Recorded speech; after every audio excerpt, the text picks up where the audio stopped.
Welcome inside episode 648 of the Locked On Senators podcast. I'm Ross Levitan on the outskirts of enemy territory in Winnipeg, Manitoba, alongside Brandon Piller up in the Blue Mountains. And for the first time this season, it's a game day for the Ottawa Senators.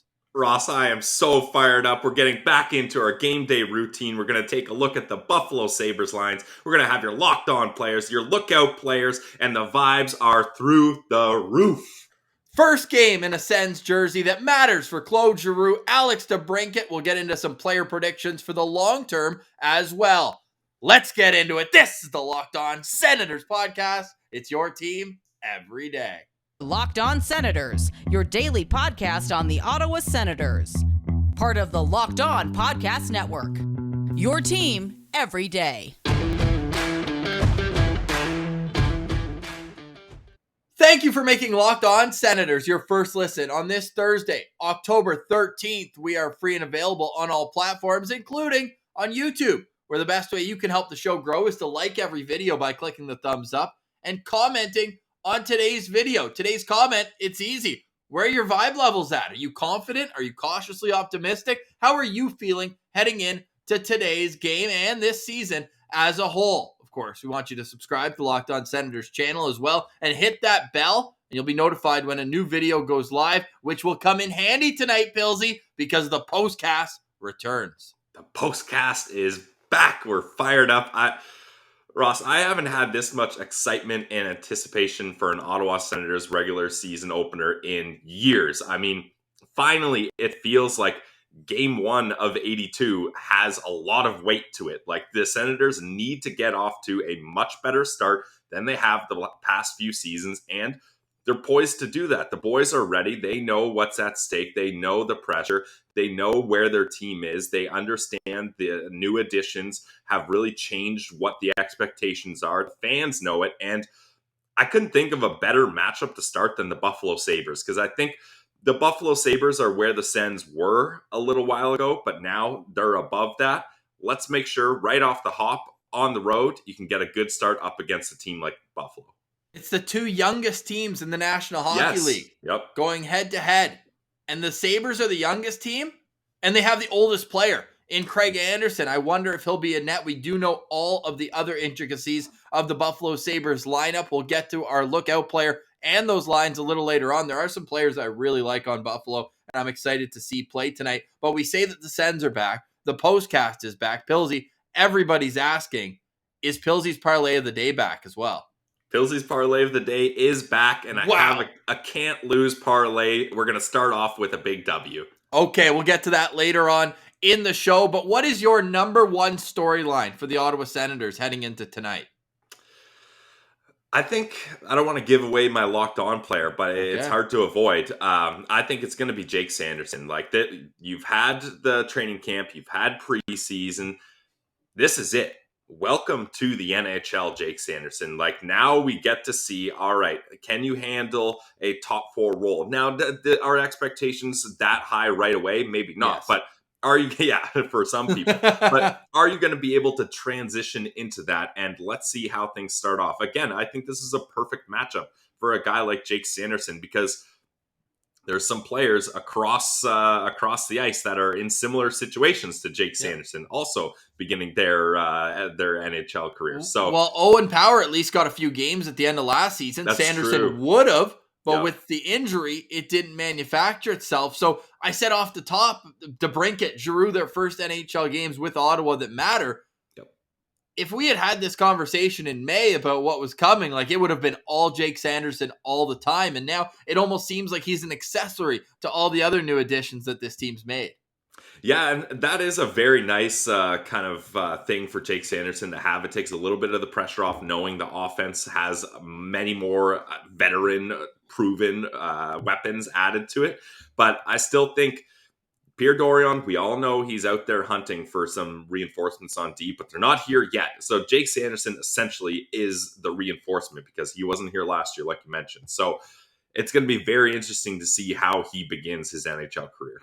Well, I'm also excited to see the man between the pipes. And yes, we still do have our Yes. locked on players coming in the final segment of this game, but Anton Forsberg just blew me away with his abilities last year. He also went 1-1 against the Buffalo Sabres, but stopped 52 of 55 shots. That's a .945 save percentage for those scoring at home. And when it comes to what he brings, it's calm. It's solid movements back and forth. It's good rebound control. And I'm going to be looking for that from the drop of the puck. But Pillsy, outside of goaltending, let's look at this through the wider lens. And then we'll refocus in on just today's game. If the Senators are going to be successful this season, injuries aside, goaltending aside, both very important parts of hockey, what is one area of the ice or this team that you're going to be looking at for a really solid season? I'm going to head to the power play, Ross. When you finally have two fully competent power play units, and we've mentioned it a bunch, this isn't PP Unit 1, PP Unit 2 type situation. It's a 1A, 1B type situation. No, 1A, 1AA. Come on. Oh, yes, 1A, 1AA. I forgot that's how we were defining it. So if they're going to really flex that, and if that's going to become true, they need to prove it, because there's a lot of issues. I shouldn't say a lot of issues, but we all know the weakness of this team is the defense core. So sometimes the best good offense is the best defense. So if they can keep things rolling, and if they can have that power play clicking, we know Tim Stützle draws a lot of penalties. We know guys like Drake Batherson, any guys in that top six are going to be able to draw penalties, because they're going to be put in positions to score, and other teams' defenses are eventually going to have to hook, trip, or do whatever they can to try to stop them. So let's have that power play clicking. I want to see it above 20% consistently. Well, a lot of NHL coaches see the power play and the penalty kill. If you add up those percentages, they want it to 100. That's kind of so an 85 and a 15 type thing, with the penalty kill being 85. Although with this talent, who knows? Could the power play hit at 85%?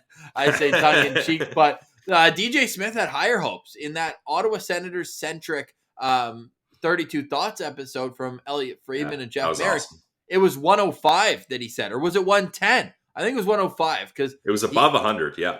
Yeah. And I mean, that in itself is impressive. They've got the horses to do it. We've talked so much about the power play, and we've actually got a graphic here for those watching on YouTube. This is how the power play is going to start the season. Tkachuk net front on the first unit. Tim Stützle on the left flank on his strong side, able to play make from there. You've got Drake Batherson in the middle, bumper position. Great playmaker. He can kind of roam around freely to find open space. Josh Norris in his office, back from summer vacation. And then Thomas Chabot quarterbacking that unit. Now on the PP1AA, we've got Tyler Mott in front of the net. Although, don't be surprised tonight if Brady Tkachuk stays out for all 2 minutes of the power play and just parks himself right in front of the net. And then you've got Pinto, who showed his bumper position prowess. He was scoring goals from damn near the blue line in the preseason. That's a back power bumper. Play. Back bumper. Hey, the rear bumper. The Ford Pinto. There you go. Yeah. he's got bumpers on each side, and he's also got playmakers and guys who can rip the puck on each side. Alex DeBrincat on his one-timer side, and Claude Giroux on his strong side on the right flank. And what I love about this, we spoke about it throughout the offseason preseason, once these were formed, but I don't think teams are going to be able to flip that switch right away and know which side the shooter's coming from. The goalie's going to have to be aware, because it's pretty clear the two shooters are Norris and DeBrincat, and they're coming from the opposite side. And it's almost like a mirrored version of each other, these two units. And I think we're going to see a lot of confusion from penalty killers that are just like, oh, damn, like they switched on the fly there. That was quick. Like now I have to defend the other side. And I'm hoping they can catch some teams off guard with that. Now we know the power play is solid, but Pillsy, does this team not have the guns, even without Alex Formenton signed? This should be a very strong penalty killing team. Yeah, I agree. I mean, Shane Pinto, Tyler Mott, like every time I think about him, it just emphasizes how great of a pickup that was, and makes me question why he was available so late in free agency. Like, I can't believe teams with playoff aspirations weren't willing to shell out $1.3 million to have this guy on their roster. I'm glad they didn't, because he's an Ottawa Senator, and I'm officially stamping him as my guy this season because I love the way that guy plays hockey. We just talked about it. He could be on the PP unit 1AA and also be on the top penalty killing unit. Like, that's the kind of versatility this guy has. So I think then you mix in, Shane Pinto I already mentioned. We could see Josh Norris and even Tim Stützle get some penalty killing time, and then hopefully the decor can solve things back there. I wonder if Jake Sanderson's going to get penalty killing time as well. But the PK, I think, is going to be decent. The power play is where they're going to make their money. Tyler Mott is your guy this year, right? I've officially stamped him my guy. Okay. Should we have a guy draft on the other side of the break? We'll each take 3 guys outside of the obvious dudes who we're going to kind of lean into as our guys this year. Let's do it.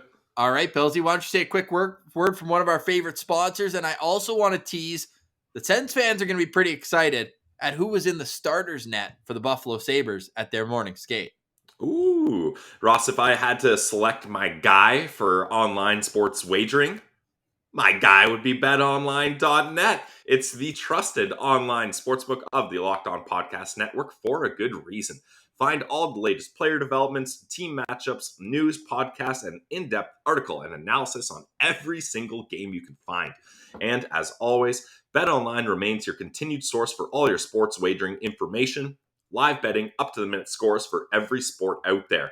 They've got not just hockey, football, basketball, baseball, golf, soccer, MMA, boxing, golf, whatever you want, they got it.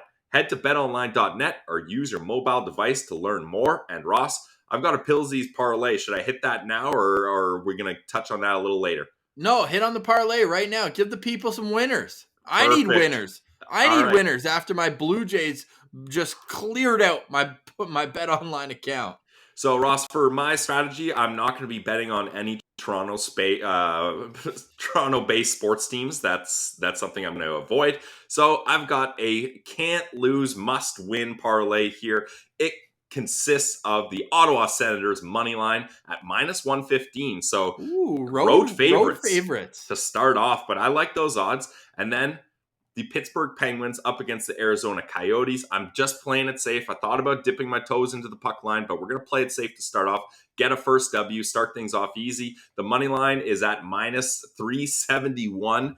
So you put those two in a parlay, Sens money line, Penguins money line, $10. You're going to win $13.73. That is Pillsy's parlay of the day. You can find that at betonline.net, where the game starts.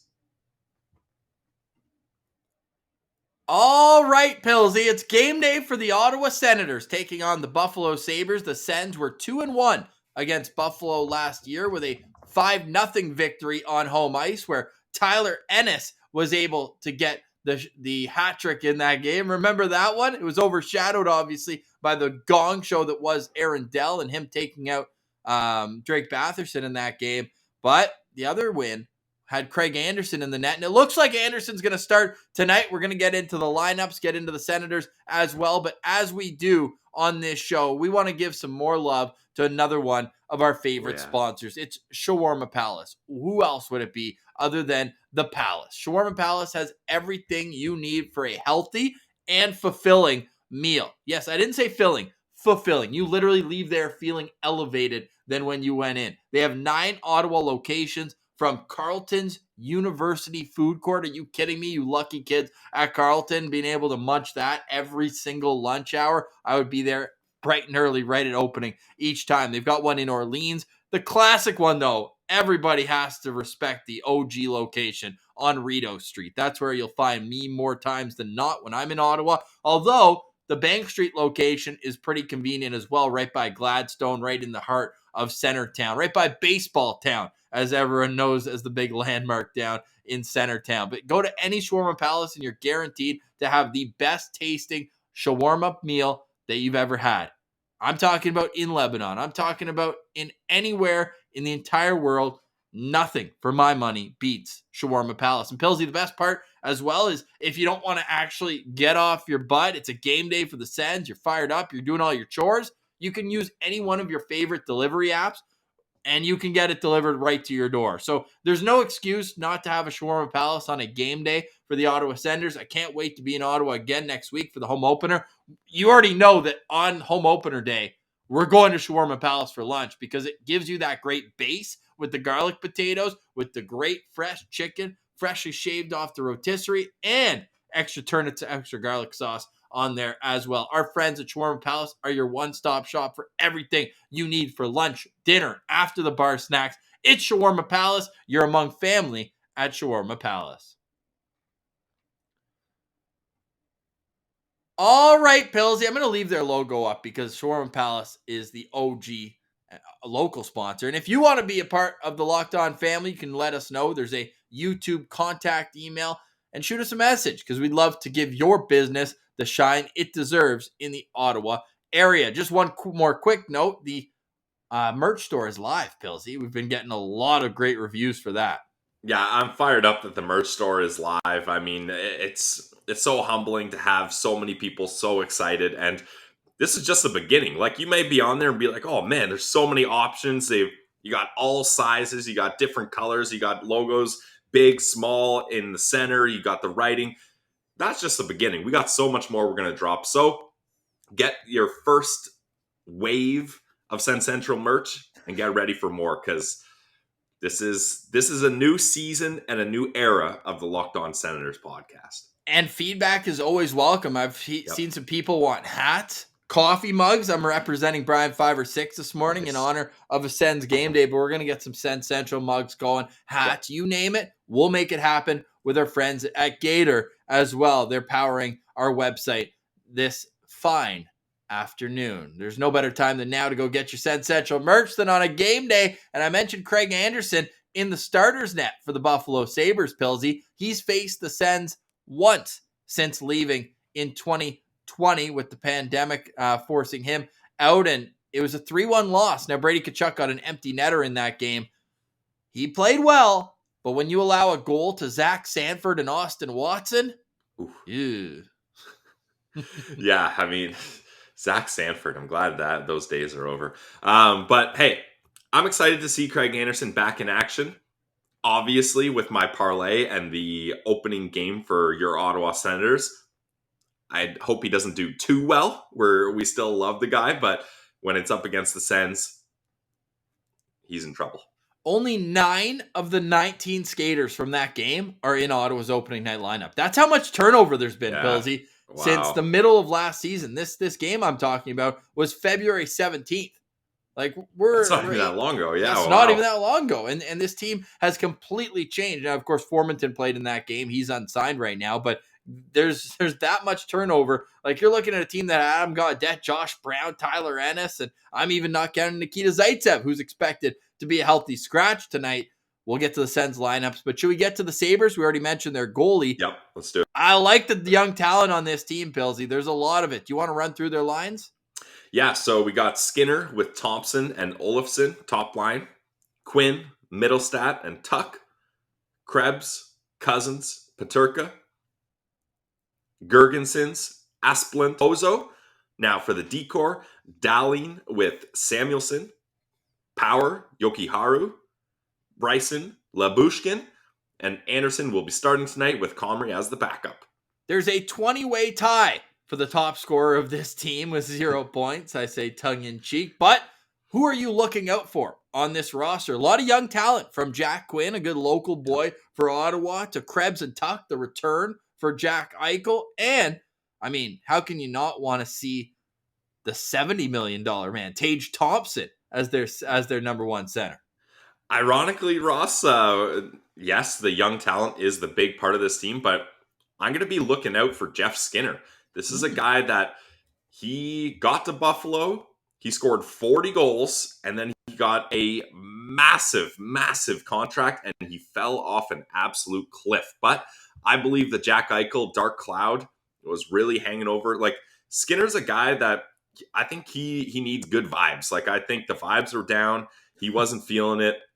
He wasn't able to play up to his usual game. The contract was weighing down on him. Fans were getting at him. But now that they've flipped things over, Eichel's out of there. They got new, fresh blood. It feels like everybody's rejuvenated. Skinner had a massive year last year. And Ross, check out his last 20 games. He had 22 points. Like, the Sabres were on fire at the end of the season. And I expect him to pick that up on a top line with Thompson and Olofsson. So, and I think people forget how good of a skater Jeff Skinner is. He's got an incredible shot and he's a great skater. Combine those with when he's feeling good, and he's a legit threat. So I'm going to be looking out for Jeff Skinner. Yeah, nice. 33 goals last year. In his career against Ottawa, Jeff Skinner has 10 goals and 18 points in 36 games between his time with Carolina and then Buffalo. Crazy to think he's already going into his 5th year in Buffalo with the Sabres. I like that pick, though, but for my lookout player, I have to go with the number 1 overall pick from the 2021 NHL draft. It's Owen Power. We've heard about him for years. We've seen him on international stages time after time with Team Canada, even in the Olympic Games, in the World Championships. This guy is 19 years old, and he's already been able to represent at that many events. He's already got a gold at the World Championships. Well, so does Bernard Docker. He's got a Big Ten championship as well, and he's just so physically overpowering. He's 6'6", 215 pounds already, and he showed really well in his 8-game stint at the end of last season. 3 points in 8 games, a +3, only 2 penalty minutes as well. So only 1 minor penalty. Sometimes we see young defensemen reach out, especially a guy with that long of a reach, Pillsy. You wouldn't be surprised for him to take a couple trips, take a couple hooks. Only 1 penalty there. And this guy, he showed a lot of offense in college, over a point per game. And at a point per game. And that team was completely stacked. Yeah. He had 32 points in 33 games, Pillsy. That was good for 6th on the team in scoring, behind Matty Beniers, Brendan Brisson, Luke Hughes, Thomas Bordelot, and Kent Johnson. So that Michigan team obviously made it a little bit easier to get some cookies, but he was a big part of it as well. I'm really intrigued because we know their top pair is solid with Rasmus Dahlin and Matthias Samuelsson, although $30 million for a guy with 0 career goals. I know he's a defensive defenseman, but that's an eye-popping number. But now you're layering that young D pair, 2 22-year-olds, with a guy on the second pair now, starting out at least, with that much potential. I think the Sabres D-core in the future is in real good shape, but I'm going to be looking out for Owen Power to see how close that D-core is, or if there's going to be some more growing pains before it gets better. Yeah, I think there's a little bit more growing pains, but Rasmus Dahlin, like this guy is in full stride. He's a number 1 defenseman in the NHL already. He's had his growing pains. Exactly, yeah. And now that Ristolainen's out there, Owen Power kind of replaces him as the second guy there. So, yeah, I think this D-core is kind of getting there, but they're not. That's the Buffalo Sabres, right? Like, they're getting there. They're not there yet. Okay, awesome. We're going to find out a little bit later on how that looks on the Sabres back end, but a ton of young talent. I'm sure some Sens fans will be locked on to JJ Peterka, hoping and wishing they could have had a do-over. No disrespect to Roby Jarventi, but then JJ Peterka goes the next pick, and we know that he had great chemistry with Tim Stützle at the World Juniors. That was right after the draft, and we're like, oh no, come on, you could have had him too. It's going to be a lot of TVs on in Germany tonight, eh? Yeah, and like that would have just perfectly kind of embodied the Pierre Dorion friendship draft. Like, bring in Peterka to appease to Timmy.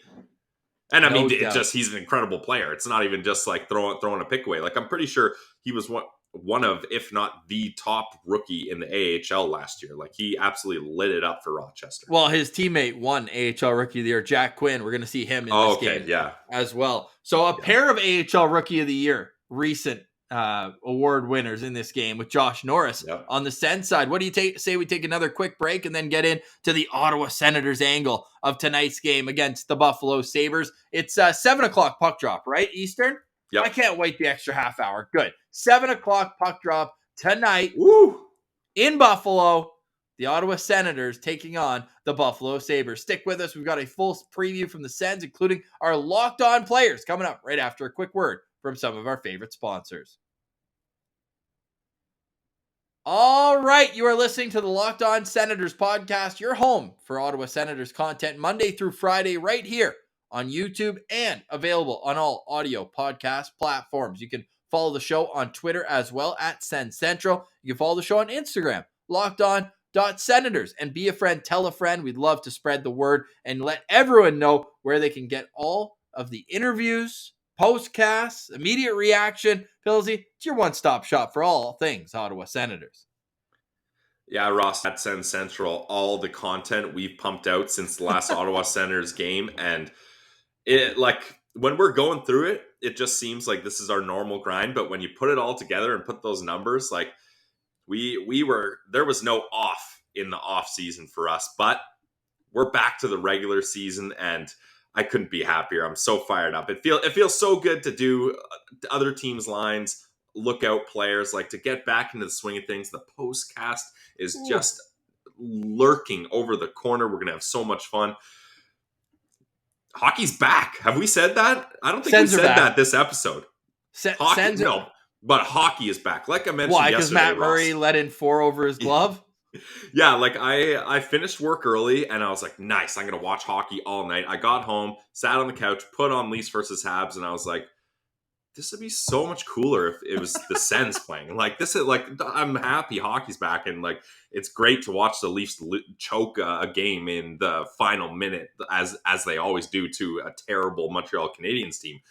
But I want the Sens. Give me the Ottawa Senators. And now the Sens are back, so hockey's officially back. Hockey's officially back. And just to pull up on your point there about our off-season grind, we can't thank you, the listener, the viewer, enough. It really does help motivate us to do this each and every day and more, as we've had weekend content over the last month, from the Behind the Blog series to our season previews with our Atlantic Division hosts on Locked On. And I'd point everyone to our description after you watch this. And we had a great chat. One of our favorite guys on Locked On is Sneaky Joe from Locked On Sabres. So you can go check that out. It's available on all audio platforms as well. Get to know the enemy before tonight's game. But now let's take a look at the gentlemen who are looking to make Ottawa a playoff team for the first time since 2017. It's the same lines we're assuming as practice from yesterday, and they are as follows. Tim Stützle centering Brady Tkachuk and Drake Batherson. Josh Norris in between Alex DeBrincat and Claude Giroux.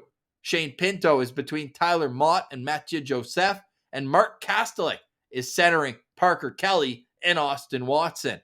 On defense, Thomas Chabot with Artem Zub, Jake Sanderson with Travis Hamonic, and Eric Brandstrom is with Nick Holden. Anton Forsberg is your expected starter, and the extras are Dylan Gambrell and Derek Brassard, and on defense, 22. The only injury for the Sens right now is Cam Talbot. Pillsy, I think this is as optimum of a roster as they can with the players available to them. Yep, I would agree. This is, if you put all the players in this franchise, set up this roster, this is how I would do it, other than the Talbot injury, obviously. So I'm fired up. Like, everything is in place. I'm very intrigued by the swapping of Norris and Stützle. I'm not sure how I feel about that yet, but I'm willing to give it a chance, especially if Tim Stützle feels like this is the way he'll have the most success. But that top 6, like, it still hasn't fully sunk in, Ross, that Alex DeBrincat and Claude Giroux are here. Like, we've said it thousands of times. Thousands. But it's like, it still hasn't fully sunk in. Like, I think when I see Giroux make a smooth pass to DeBrincat for a one-timer and they score on the power play or even strength, maybe that's when it'll sink in. But it feels like a dream still. It still does. I'm right with you there, Pillsy, because you look at what this roster was last opening night, and our friend Graham Creech, the creature over at TSN 1200, he tweeted out. So I'm actually going to leave this one up right now so that people who are watching can see this lineup. Listen to this. Last opening night, game 1 against the Toronto Maple Leafs. And thank God they're playing Buffalo tonight. You alluded to it at the start, but it was 3 straight opening night games against the Leafs and 5 in the last 6 years. Yeah, Ottawa won 4 of the 5 games. That's besides the point. It's just nice to have a different look to open the regular season. But last year, October 14th, so one more day to a year on this day, it was Stützle at left wing with Norris and Batherson. It was Shane Pinto between Nick Paul and Connor Brown. I actually really like that line, but that's besides the point. This is where it gets wild. Chris Tierney with Alex Formanton and Tyler Ennis. I pause on purpose because Shaw was in the opening night lineup. Yep. No disrespect to the good East Coast lad, captain. Longest serving Belleville captain. Yeah, exactly. So we're not trying to minimize his impact. Logan Shaw's on the franchise, but him with Zach Sanford and Parker Kelly. That was the third line. The second pair on D, Pillsy, after Shabbat Zub was Victor Mete and Nikita Zaitsev. Yeah. And then Nick Holden and Josh Brown. So let's just say things are looking up from the team that we went and saw Anton Forsberg steal a game against the Leafs last season. So outside of the obvious storylines that we've gotten into from our bold prediction episodes to basically every show this summer, Pillsy, it all comes down to this. Who is your locked on player to watch in tonight's game?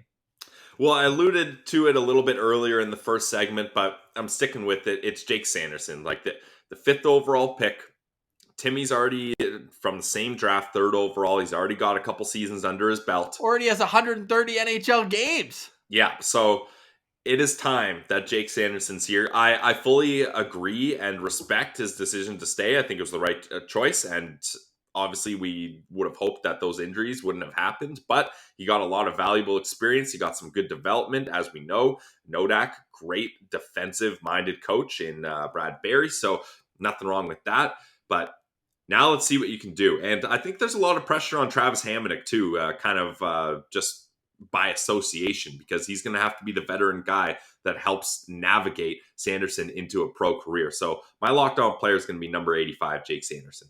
Well, the captain just had some good words. The Sens are speaking to the media after practice, and the quote is from Brady Tkachuk. Sanderson is already an unreal player. All the little things he's already so good at. So that in itself is extremely good news. And even better news, DJ Smith, Monday's guest on Locked On Senators. I should say Tuesday. We took Monday off, giving thanks and all of that. Artem Zub is in the lineup tonight. So the scare is over. Artem Zub is good to play. We want number 2, not 22. Exactly. So really, really looking forward to him getting on the ice. He's not, though, my locked on player to watch. It's Claude Giroux, because I need to see it to believe it all game long. Claude Giroux playing with the two best shooters on the team.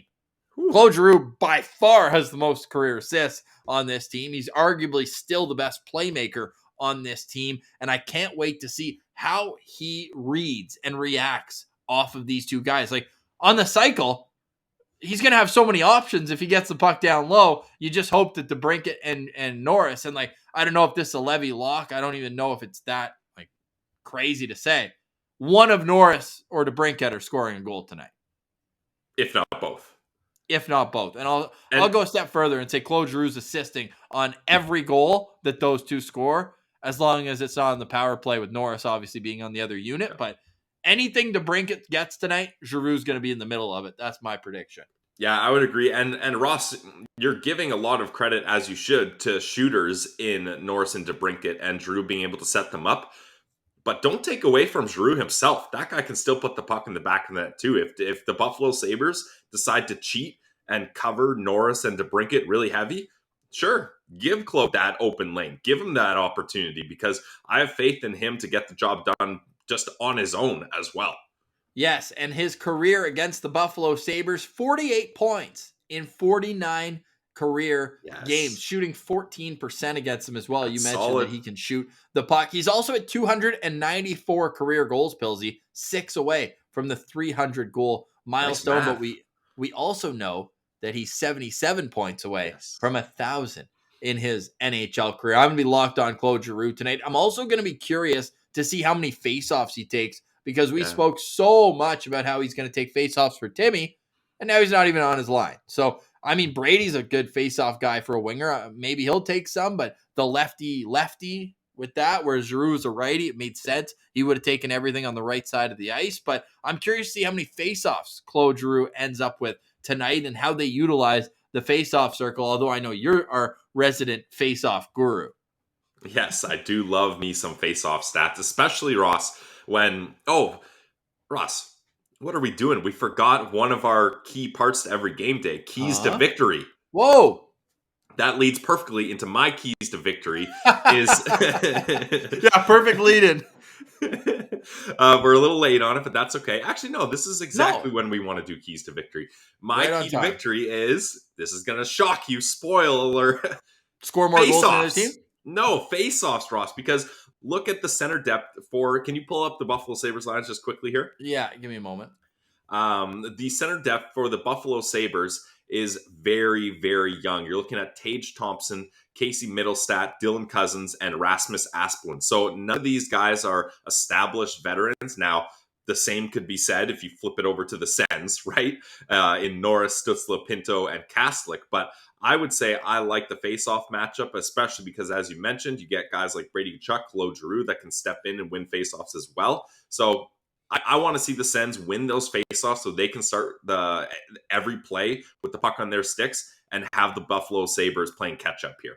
Yeah, for me, it's the Ottawa Senators and their special teams. We talked about it at the start as a season-long goal, but it starts tonight. This power play has to click, and the penalty kill has to give up absolutely next to nothing. And I'm curious to see who the other penalty killers are, because we expect it's going to be Pinto and Mott on one unit, most likely. Keep the two guys from the same line. Matthew Joseph could just as well be there, but are they going to rely on the kids on the fourth line to kill penalties? Like, will Kelly and Casti be out there together killing penalties, or will they look for a little more experience? Because we saw at the end of last year, Josh Norris started killing some penalties. Even Timmy was out there occasionally. I don't think he's going to be out there tonight on the defensive side of special teams, but I do wonder if Josh Norris is going to be used, maybe him and Giroux out there as like the last 30 seconds of the penalty kill type thing, where they can then roll into half shift and try to switch the momentum and get it going forward. But one of my keys to victory, it has to be special teams tonight, because the Senators, they're going to be fun to watch at 5-on-5, but I think they're going to give up quite a bit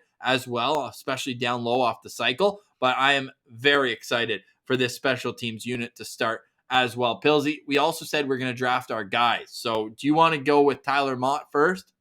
1-1 Tyler Mott, my guy. So are these going to be guys who are not expected to be something, you know what, like guys who we'd be pleasantly surprised if they have a positive impact on this team? Because then Mott would he's kind of in the mix, though. He's got to be, I'd say at best, the 8th best forward on this team. I don't know. I don't want to put too much parameters on it. Like, just go with what you're feeling. Okay, I'll go with Thomas Chabot then. I mean, if we're going with anybody, because that guy, if you look at just the counting stats, and yes, there's been injuries, he hasn't hit 40 points since the worst year of the rebuild, where everything was running through him. He hit 55 points that year, and yes, there hasn't been a full season that he's played, especially with his injury at the end of last year, missing the last 20 plus games. But I'm primed for a big year for Thomas Chabot. Plus, he joined us for our 500th episode, so you know we got to give him some stick taps for that. So I'll go with Thomas Chabot, and then snake draft. You know I've been waiting for this one. This is a redemption year for Travis Hamonic. He's one of my guys this year for sure. All right, going back-to-back defensemen here. I like that. I'm going to stick on the third line, and Matthew Joseph just signed a long-term extension. He's someone that I think his offense is just about to explode. We saw a good portion of that in a small sample size last year, but also look out for him again. You obviously don't want any injuries to happen, but if injuries happen, he's someone that can move up into the lineup, and I'll be confident that he can hang with the big boys in the top 6. So I love that. And maybe penalty killing. Maybe he even gets a little taste of some power play time later on as well. So Matthew Joseph is someone I think is being overlooked, and he's my number 2 guy. Okay, give me your number 3 guy. Snake draft. We'll each do 4.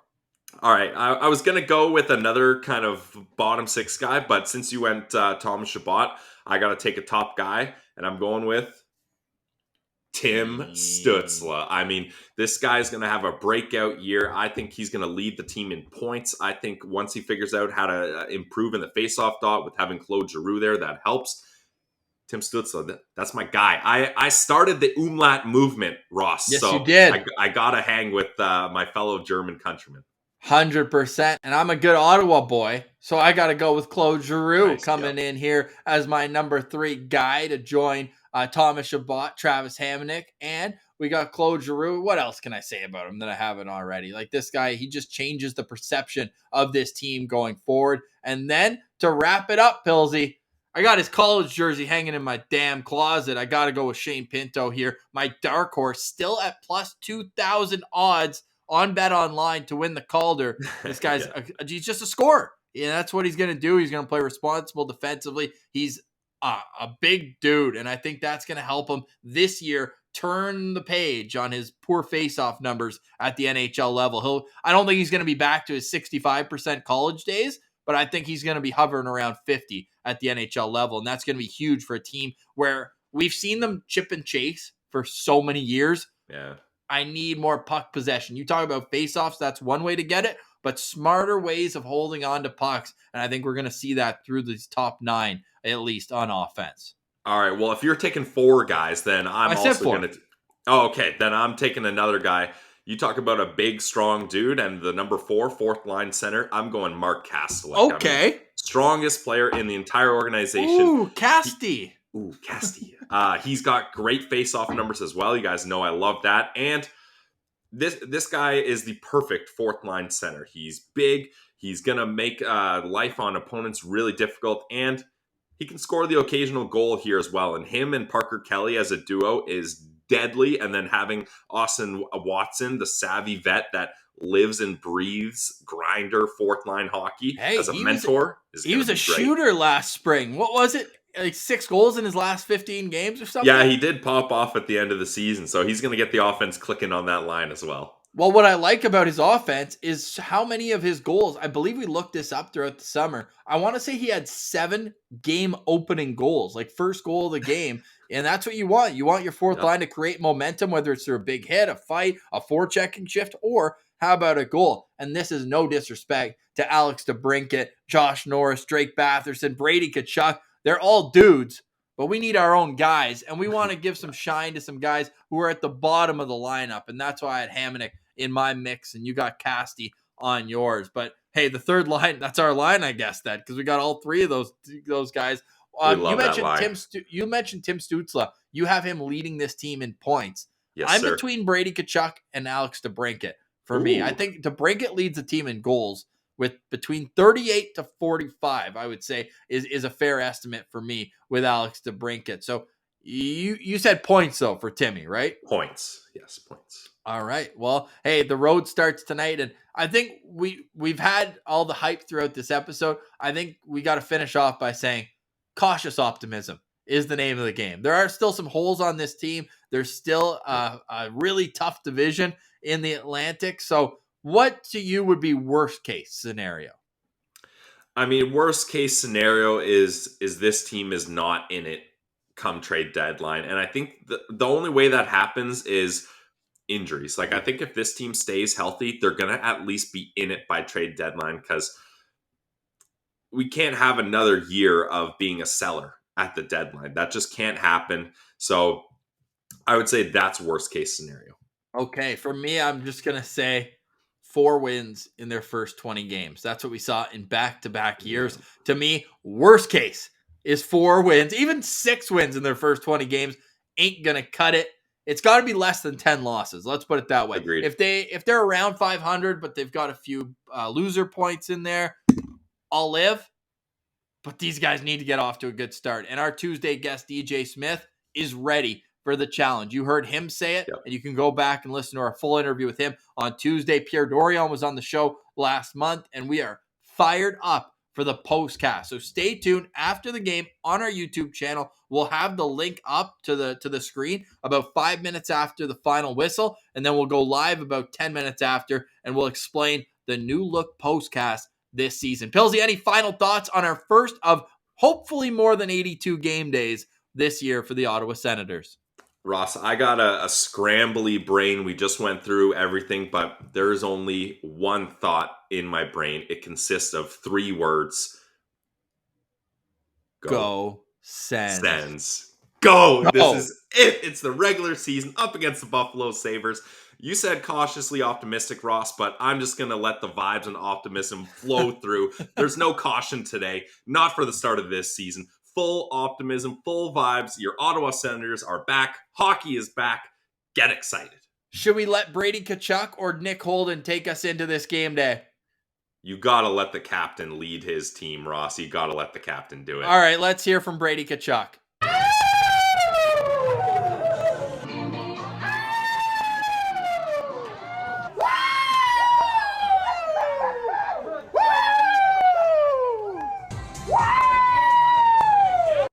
If that didn't embody Sens Army, I don't know what did. For today, we say goodbye. We'll chat in the postcast. For Brandon Piller, I'm Ross Levitan, and this has been the Locked On Senators podcast. It's your team every day.